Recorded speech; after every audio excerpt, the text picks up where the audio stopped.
जय भीम। जय भीम का मतलब है डॉक्टर भीमराव अंबेडकर की जय। डॉक्टर अंबेडकर की जय का मतलब है उनकी विरासत और आदर्शों का, उनके द्वारा दिए गए संविधान, इन सब की जय। डॉक्टर अंबेडकर के नेतृत्व में बना हमारा संविधान सभी देशवासियों को समानता का मूल अधिकार देता है। इस मूल अधिकार के कारण हर एक भारतवासी गरिमा में जीवन जी सकता है। इसी संविधान द्वारा दिया गया दूसरा बहुत ही महत्वपूर्ण अधिकार है प्रत्येक व्यक्ति को मिला हुआ मतदान का अधिकार, अर्थात वोट देने का अधिकार, जो कि हमारे लोकतंत्र का आधार है। देश के गरीब, पिछड़े और वंचित वर्गों के लिए इन दोनों अधिकारों का विशेष महत्व है। यही संविधान हमें शिक्षा का अधिकार भी देता है। नागरिकों को मिले सभी अधिकारों का समुचित उपयोग करने के लिए शिक्षा का होना बहुत ज़रूरी है। बाबा साहब के अनुसार मनुष्य के हर प्रकार के विकास के लिए शिक्षा एक आधारभूत ज़रूरत होती है।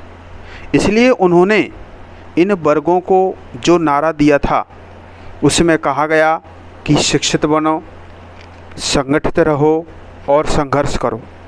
उसमें भी हम देखते हैं कि बाबा साहब ने शिक्षा को ही प्राथमिकता दी थी।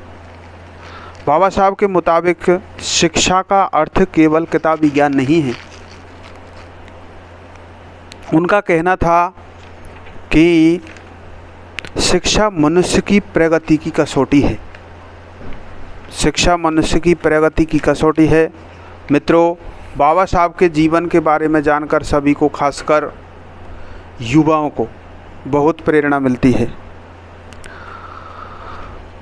कदम कदम पर अभाव, अपमान और अड़चनों का सामना करते हुए वंचित समाज के एक बालक ने दुनिया के सबसे सम्मानित विश्वविद्यालयों में असाधारण विद्यार्थी के रूप में सम्मान अर्जित किया। जब वे केवल 27 वर्ष के थे तब उनका एक महत्वपूर्ण लेख प्रकाशित हुआ जिसका नाम था small holding in India and their remedies. उस लेख के द्वारा डॉक्टर अंबेडकर एक अर्थशास्त्री के रूप में स्थापित हो गए थे।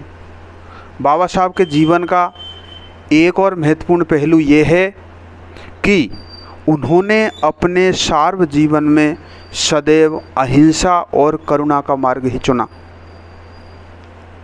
जिन मुद्दों पर बाबा साहब को आम जनता का हित दिखता था, उन मुद्दों को वे हमेशा अहिंसा के रास्ते पर चलकर आगे बढ़ाते रहे और अंततोगत्वा उनको सफलता भी मिली।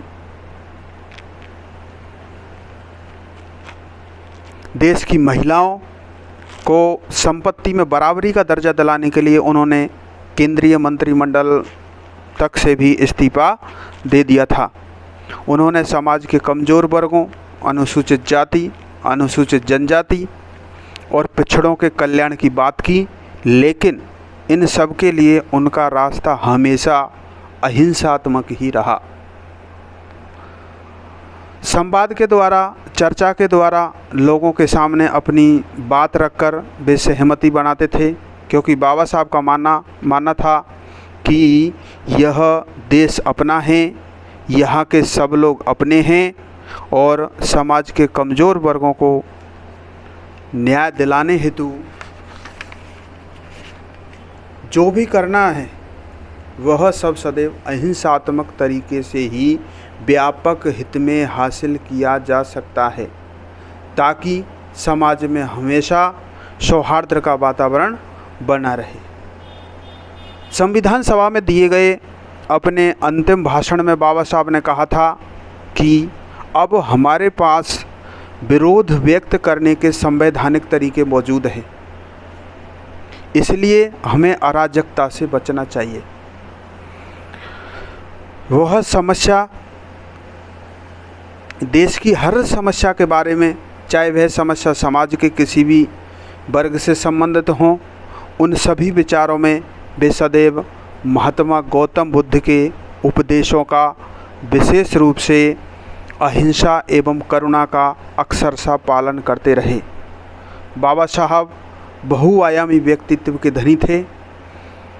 वह एक असाधारण अर्थशास्त्री, विधिवेत्ता, सजग पत्रकार और विद्वान समाजशास्त्री थे। साथ ही वे महिला सशक्तिकरण के प्रबल पक्षधर और कर्मठ सुधारक भी थे। रिजर्व बैंक की स्थापना में उनकी अहम भूमिका थी।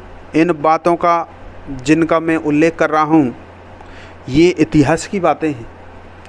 हमारी नई पीढ़ी को समझना होगा कि बाबा साहब ने इस देश के लिए क्या किया।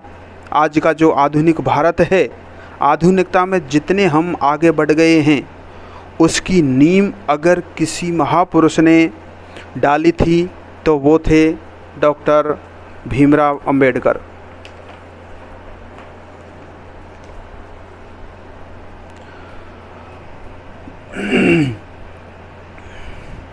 भारत के रिजर्व बैंक की स्थापना में उनकी अहम भूमिका थी।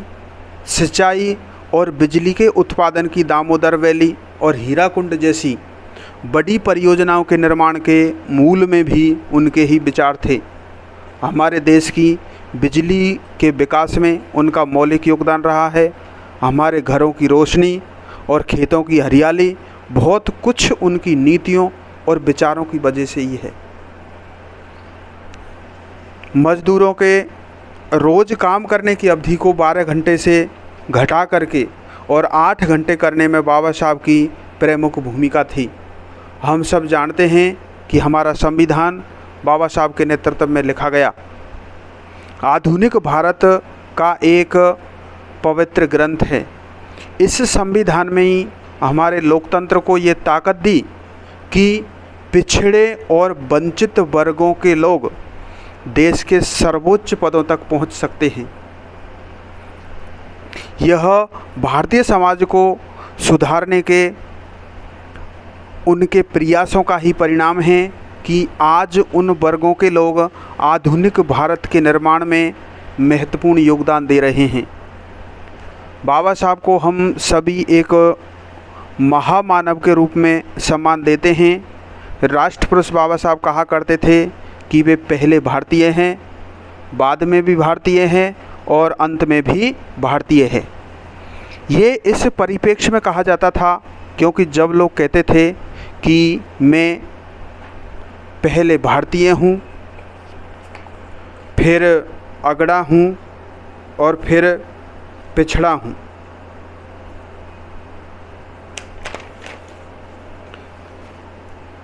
बाद में गरीब हूँ, बाद में अमीर हूँ, ये जो विभाजन की रेखाएं खींच रही थी, उस संदर्भ में बाबा साहब ने कहा था कि ये नहीं कहना चाहिए, हम सबको ये कहना चाहिए कि हम पहले भारतीय हैं, बाद में भी भारतीय हैं और अंत में भी भारतीय हैं। अर्थात ये जो विभाजनकारी तत्व बीच में आ रहे हैं, उनका उल्लेख नहीं होना चाहिए।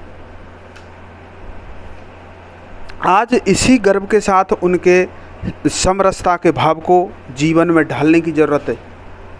समभाव अर्थात बराबरी का भाव और मम भाव अर्थात अपनेपन का भाव को जोड़ देने से समरसता का भाव पैदा होता है।